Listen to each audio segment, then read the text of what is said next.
यहाँ बैठी हैं? क्या आपकी तबीयत खराब है क्या? हाँ बहू, तबीयत थोड़ी खराब लग रही थी, इसलिए नींद से उठकर सीधा यहाँ चली आई। अब धूप की गर्मी में शरीर थोड़ा अच्छा लग रहा है। कुछ काम था क्या बहू? तुम कुछ कहना चाहती हो? हाँ माँ, बात ये है कि घर में खाना बनाने के लिए कुछ भी नहीं है। मैं समझ नहीं पा रही कि क्या खाना बनाऊं। और आपके बेटे तो अभी तक काम से लौटे ही नहीं हैं। अगर वो काम से लौट आते तो कम से कम हाथ में कुछ तो लेकर आते। अब सुबह से दोपहर होने को है, हम सब भूखे हैं। सुबह उठकर तालाब के किनारे शाक सब्जी तोड़ने गई थी। वहाँ जाकर देखा रोहन की माँ सारी शाक सब्जी तोड़ कर ले गई। अरे अभी तो कुछ ही दिन हुए हैं, तुम बहू बनकर इस घर में आई हो और तुमने अभी से ये सब काम शुरू कर दिया बहू। ये सब तुम्हें शोभा देता है क्या? क्या करूँ माँ, पेट की भूख किसी से सहन होती है क्या? और आपकी तबीयत भी तो ठीक नहीं है, उन्हें भी तो काम नहीं मिल रहा है। मुझे तो कुछ न कुछ करना ही होगा ना। और सुनिए माँ, लोग क्या कहेंगे ये बातें छोड़ दीजिए। कोई हमें आकर खाना नहीं खिलाता, हमें अपना खाना खुद ही खाना है। सचमुच बहू, तुम्हारी तरह अच्छी और लक्ष्मी जैसी बहू मिलना मुश्किल है। तुम हमारी कितनी चिंता करती हो। सचमुच भाग्य से भी ऐसी बहू नहीं मिलती। तुम लंबी उम्र जियो बहू, बहुत साल जीवित रहो बेटी। आपकी जैसी सास पाकर मैं भी कम भाग्यशाली नहीं हूँ माँ। माँ आप यहाँ थोड़ा आराम करें, मैं घर जाती हूँ। जाकर देखती हूँ, वो भी थोड़ी देर में आ जाएंगे। अगर वो अपने साथ कुछ लेकर आए तो मैं खाना बनाकर आपको और उनको खाना देती हूँ, ठीक है? ठीक है बहू, तुम घर जाओ, मैं यहाँ थोड़ा बैठकर आराम करती हूँ। आप आ गए हो? कुछ लाए हो खाना बनाने के लिए? सुबह से चूल्हा नहीं जला। माँ की तबीयत भी तो ठीक नहीं है। अगर ठीक से खाना नहीं खाएंगी तो वो और बीमार पड़ जाएंगी। हाँ भाग्यवान, मैं आ गया हूँ और थोड़ा सा काम किया था, इसलिए कुछ बाजार करके ले आया हूँ। रसोई में जाकर देखो, कुछ बैंगन और आलू रखा हूँ, उन्हें काट कर खाना बना लो। ठीक है, फिर मैं थोड़ी देर में खाना बना दूंगी। और सुनो, कहीं कोई काम मिला है क्या? नहीं नहीं, सही से तो ऐसा कोई काम नहीं मिला है। एक काम मिला है, वो भी 15 दिन के लिए। इसके बाद मुझे कोई और काम करना होगा। हाँ ठीक है, खड़े खड़े बात कर रहे हो, बैठो ना, थोड़ा बात करें। सारा दिन तो तुम्हारे साथ दो बातें करने का समय ही नहीं मिलता। लो भाग्यवान, बैठ गया, बोलो क्या बात कहना चाहती हो? जरा जल्दी बोलो भाग्यवान, तुम्हें तो फिर खाना बनाने जाना है, बहुत भूख भी लग रही है। बात ये है कि अभी कुछ दिन ही तो हुए हैं मैं इस घर में बहू बनकर आई हूँ, इसलिए तुमसे एक बात कहना चाह रही थी पर कह नहीं पाती। कहूँ क्या? मुझे बहुत डर लगता है। अरे भाग्यवान, डरने की क्या बात है? अगर तुम्हें कुछ पूछना है तो मुझसे खुलकर बोलो, मैं सारे सवालों का जवाब दूंगा। माँ बता रही थी कि तुम दो भाई हो ना, और माँ भी तो हमारे साथ रहती हैं। तुम्हारा बड़ा भाई इतना अमीर होने के बावजूद माँ की कोई खोज खबर नहीं लेता। उस दिन वो हमारे घर के पास से गुजर रहा था, फिर भी उसने हमसे कोई बात नहीं की। अच्छा, क्या तुम्हारा उसके साथ किसी वजह से मनमुटाव हो गया है क्या? वो हमारे साथ ऐसा क्यों करता है? और सबसे बड़ी बात, तुम्हारे पिता तो बहुत अमीर व्यक्ति थे, तो उनके हिसाब से तुम दोनों भाइयों को आर्थिक रूप से संपन्न होना चाहिए था। जहाँ तुम एक टूटी फूटी झोपड़ी में रहते हो, वहीं तुम्हारा भाई एक बड़े से महल में रहता है और उसका खाना पीना कपड़े सब कुछ राजाओं जैसे हैं। मेरे पिता मुझे बहुत प्यार करते थे भाग्यवान, लेकिन बड़े भाई ने धोखेबाजी करके मेरी सारी संपत्ति हड़प ली। नकली दस्तावेज बनाकर सब कुछ अपने नाम कर लिया। लेकिन क्या तुम जानती हो भाग्यवान, मैंने सब कुछ भगवान के भरोसे कर दिया है, बस वो सुखी रहे। वह अच्छा है, लेकिन अगर तुम सच्चे हो तो एक दिन सच्चाई की जीत जरूर होगी। सच कभी दबता नहीं है, किसी न किसी दिन सच सामने आ जाएगा, तुम देखना। अच्छा सुनो, तुम थोड़ा आराम करो, मैं खाना बनाकर तुम्हें देती हूँ, ठीक है?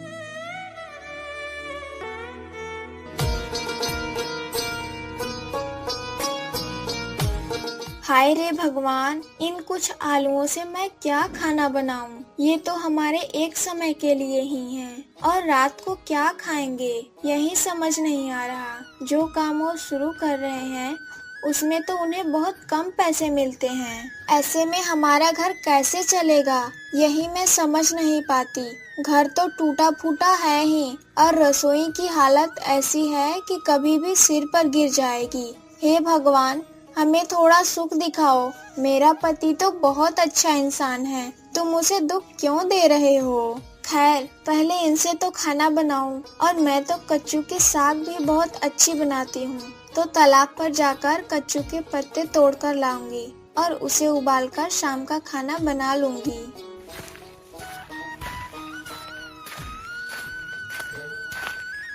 बहू, मैं थोड़ा मोहन के घर जा रही हूँ। तुम घर और सामान का थोड़ा ध्यान रखना। बिल्ली आकर सारा खाना खा सकती है।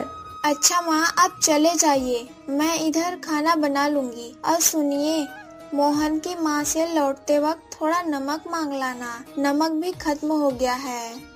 बहू, तुम्हें इस घर में आकर बहुत कष्ट हो रहा है ना बेटी?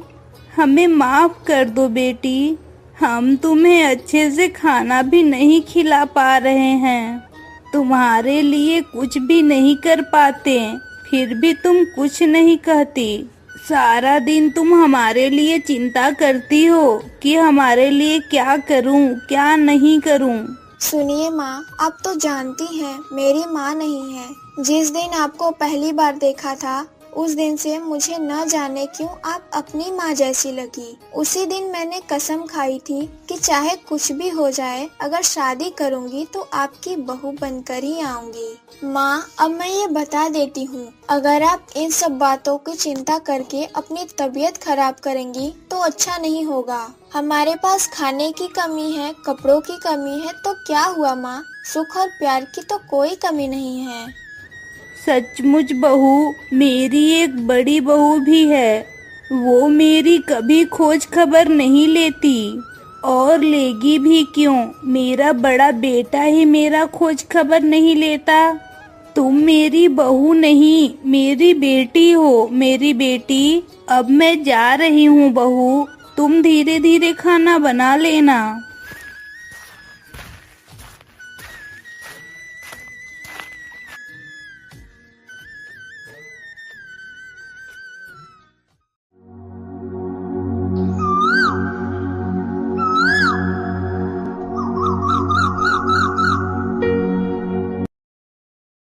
तुम्हें कितनी बार बोला कि छोटे भाई से उसकी संपत्ति हड़प लो, लेकिन तुम मेरी कोई बात सुन ही नहीं रहे हो। क्या तुम कानों से बहरे हो या गूंगे हो कि कुछ बोल ही नहीं सकते और मुझे भी कुछ नहीं बताते? तुमसे ना हो तो मैं जाकर हड़प लूं। सारा दिन तो पैसे कमा रहे हो, ये काम वो काम। अगर मैं तुमसे वो काम करने को बोलूं तो तुम चुपचाप रह जाते हो। मेरी बातों की तुम्हारे लिए कोई कीमत नहीं है क्या? अरे भाग्यवान, धीरे बोलो ना, कोई सुन लेगा। वैसे ही मैंने धोखे से छोटे भाई की सारी संपत्ति हड़प ली है, और फिर जाऊं उस टूटी फूटी झोपड़ी को लेने? मेरा मन नहीं कर रहा है। अगर जाना है तो तुम जाओ, मैं आज शहर जा रहा हूँ, इसलिए नहीं जा सकता। उनके टूटी फूटी झोपड़ी के पीछे जो आम का बगीचा है, उसे तो मैं कुछ दिन पहले ही हड़प लिया। बाकी बची वो छोटी सी झोपड़ी, उसे हड़प कर क्या होगा? छोटी सी जगह है, ऐसी जगह तो मेरे पास ढेर सारी है। ओह, वो जगह तुम्हें छोटी लग रही है? झोपड़ी के साथ आंगन और बाकी जगह कितनी है? तुमने ठीक से देखा ही नहीं है। मैंने अपने बड़े भाई से वादा किया है कि वहाँ उसे एक तालाब खुदवा कर दूंगी, वो वहाँ मछली पालन करेगा। तुम्हें सारी जिंदगी समझाऊं तब भी कोई फायदा नहीं है। मुझे ही उनके घर जाना होगा, उन्हें अच्छे से धमका कर आऊंगी तो सब ठीक हो जाएगा। और तुम हमेशा नहीं देखते, वो तुम्हारी बूढ़ी माँ हमेशा तुम्हारे छोटे भाई के पास ही रहती है, तुम्हारी हालचाल भी एक बार नहीं लेती। वो जिसके पास खुश है उसी के पास रहे। मैंने उसे अपने पास आने को कभी नहीं कहा। वो सुखी रहे बस। कौन कैसे रह रहा है ये हमें देखने की जरूरत नहीं है। मेरा बैग तैयार किया है क्या? मुझे तो शहर जाना है ना। अपना बैग खुद तैयार कर लो। मैं तुम्हारी नौकरानी नहीं हूँ कि हर वक्त तुम्हारा काम करूँ। ये तैयार करो, वो तैयार करो बस। मेरे पास पैसा है तो क्या हुआ? मेरे भाग्य में तो कोई सुख नहीं है। तुम्हारे इस गुस्से की वजह से ही मुझे तुम बिल्कुल बर्दाश्त नहीं होती। अब मैं जा रहा हूँ, जो मर्जी वो कर।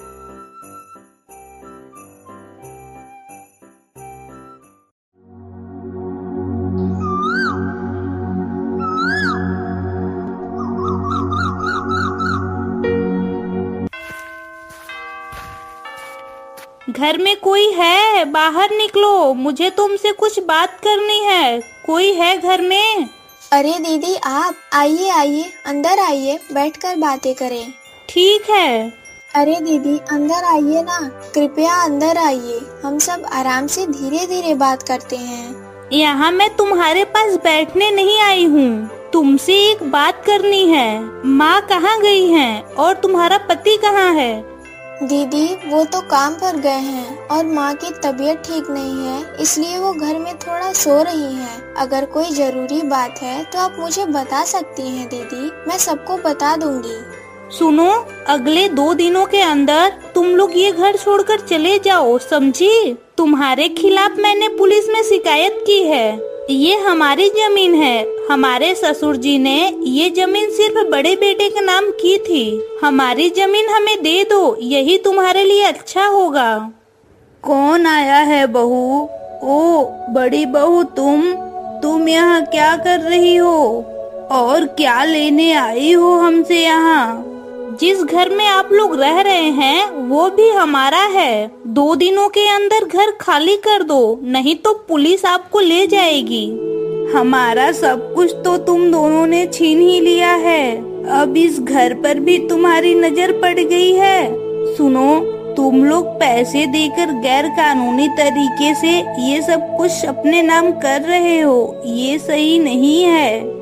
क्या सही है और क्या गलत वो हम देख लेंगे। आपको समझाने की कोई जरूरत नहीं है। अगर 2 दिनों के अंदर ये जगह खाली नहीं की तो बहुत बुरा हो जाएगा, ये मैं बता देती हूँ। मेरे पति ने मरने से पहले दोनों भाइयों के नाम पर बराबर हिस्से में सारी संपत्ति दी थी, लेकिन वो कागजात कहाँ रख गए थे वो मरने से पहले बता नहीं पाए।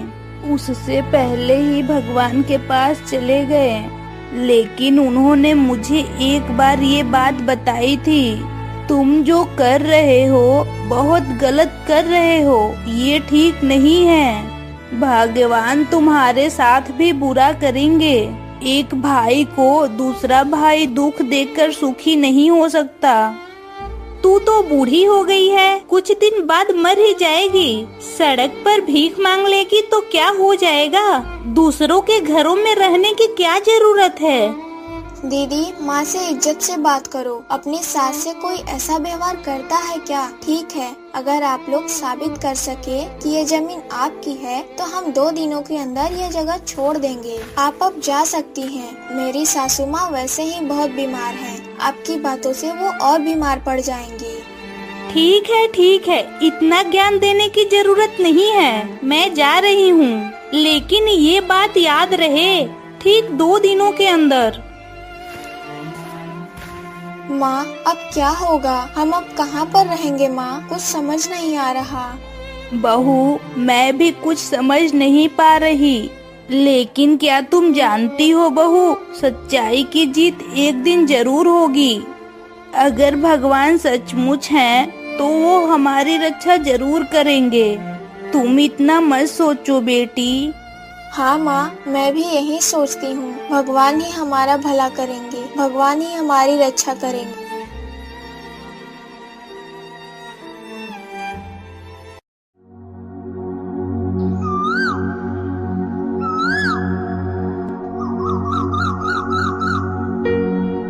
मैं गलत नहीं हूँ तो ये राजू का ही घर है ना? और तुम ही शायद राजू हो। हाँ साहब, मैं राजू हूँ।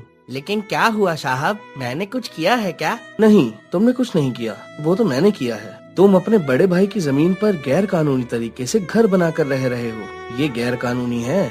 अभी इस घर को छोड़कर चले जाओ, नहीं तो मुझे तुम्हें गिरफ्तार करना पड़ेगा। ये क्या बात कर रहे हैं साहब? मेरे बेटे को आप नहीं ले जाएंगे, ये हमारा अपना घर है। मेरा बड़ा बेटा हमारे साथ विश्वासघात कर रहा है। हाँ साहब, माँ बिल्कुल सही बात कर रही हैं। वो हमारे साथ धोखा कर रहा है। उसने हमारी सारी जमीन छीन ली है। कृपया आप हम पर भरोसा करें। और उसकी पत्नी ने हमें कहा था कि 2 दिनों के अंदर हमें घर छोड़ना है। आप 1 दिन बाद ही क्यों आए? सुनो, मैं तुम्हें जवाब देने नहीं आया हूँ, समझी? इंसानियत के नाते तुम्हें 1 दिन का और समय दे रहा हूँ। कल सुबह उठकर अपना सामान बांधकर यहाँ से चले जाओ, और अगर तुमने ऐसा नहीं किया तो कल मैं सबको गिरफ्तार करूँगा। फिर तुम जेल में आराम से रहना। ठीक है साहब, हम कल यहाँ से चले जाएंगे। इस दुनिया में पैसों के सामने सब कुछ हार जाता है। जिसके पास जितना पैसा है उसकी उतनी ताकत है। आप अब यहाँ से जा सकते हैं। हम सब कल सुबह भोर में उठकर चले जाएंगे।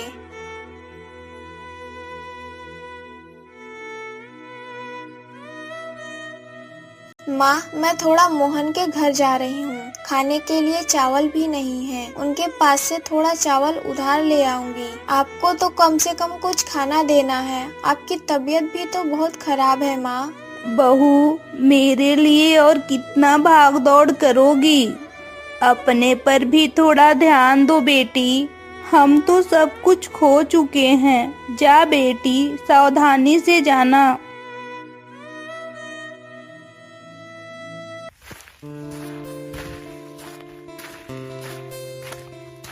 मेरे पति के बड़े भाई ने ये आम का बगीचा भी अपने नाम कर लिया है। अपने छोटे भाई को कुछ भी नहीं दिया।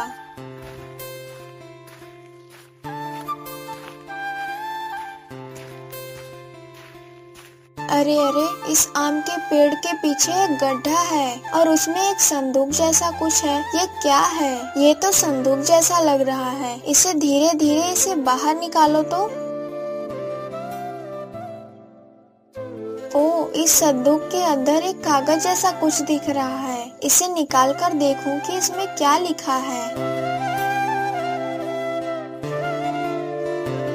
ये तो एक दस्तावेज लग रहा है। कहीं ये वही दस्तावेज तो नहीं जो मेरे ससुर जी ने छिपा कर रखा था। मुझे अभी घर जाना होगा। घर जाकर उनके साथ बातें करनी होंगी।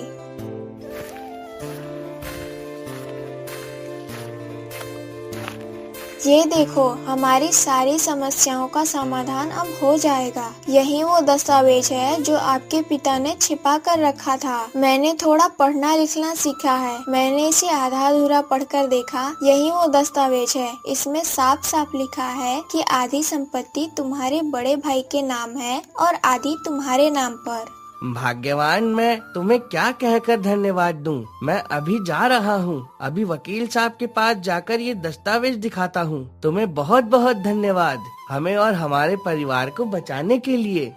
अरे धन्यवाद तो बाद में भी दे सकते हो। पहले तुम जल्दी से वकील साहब के पास जाओ, नहीं तो देर हो जाएगी। फिर राजू उस दस्तावेज को लेकर वकील साहब के पास जाता है और उन्हें दिखाता है। दस्तावेज को पढ़ने के बाद वकील साहब पुलिस को लेकर राजू के बड़े भाई के घर जाते हैं। यहाँ साफ लिखा है कि आपके पिता ने दोनों भाइयों को बराबर हिस्से में सारी संपत्ति की बंटवारा की थी। आप गैर कानूनी तरीके से अपने भाई की संपत्ति भोग रहे हैं। ये कानूनी अपराध है। इसके लिए आपको सरकार की ओर से जेल भी जाना पड़ सकता है। छी छी छी, अपने भाई के साथ ऐसी बेईमानी करना आपके लिए बिल्कुल ठीक नहीं था। अपने भाई को एक टूटी फूटी झोपड़ी में रखकर खुद महल में सो रहे हो। कैसे? आप जैसे भाइयों की वजह से ही दुनिया में इतनी मारपीट और झगड़े होते हैं। सुनिए, अगर आपका छोटा भाई आपके खिलाफ कोई शिकायत करता है तो आपको जेल जाना पड़ेगा, और अगर वो आपको माफ कर दे तो आपको माफी मिल जाएगी, और अगर वो कुछ नहीं करता तो तो हम खुद तुम्हारे खिलाफ कुछ करेंगे। छोड़ दीजिए पुलिस साहब, हमें छोड़ दीजिए। मैंने बहुत बड़ी गलती कर दी। मैं अभी अपने छोटे भाई के हाथ पैर पकड़कर माफी मांग रहा हूँ। अभी जा रहा हूँ और जिंदगी में कभी उसके साथ बुरा बर्ताव नहीं करूँगा। मैं सारी संपत्ति उसे सौंप दूंगा। हाँ हाँ साहब, मेरे पति ने बिल्कुल सही बात कही है। हम अभी उनके पास हाथ पैर जोड़कर माफी मांग लेंगे। कृपया हमें जेल में नहीं ले जाइए।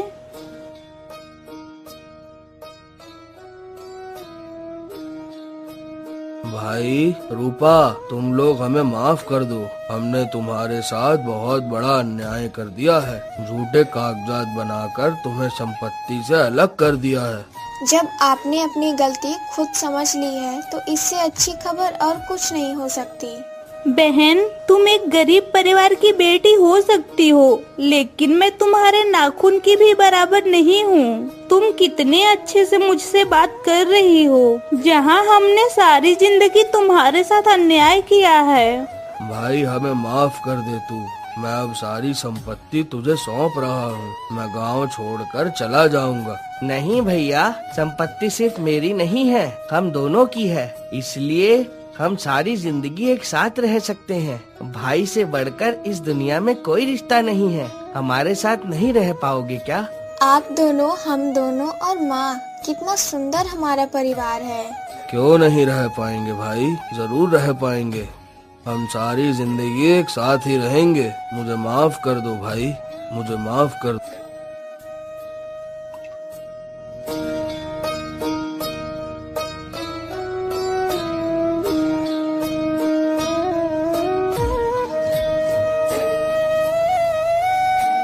अगर आपको हमारी यह कहानी पसंद आई हो तो और नई अधिक कहानियों के लिए इस वीडियो को लाइक करें, शेयर करें और हमारे चैनल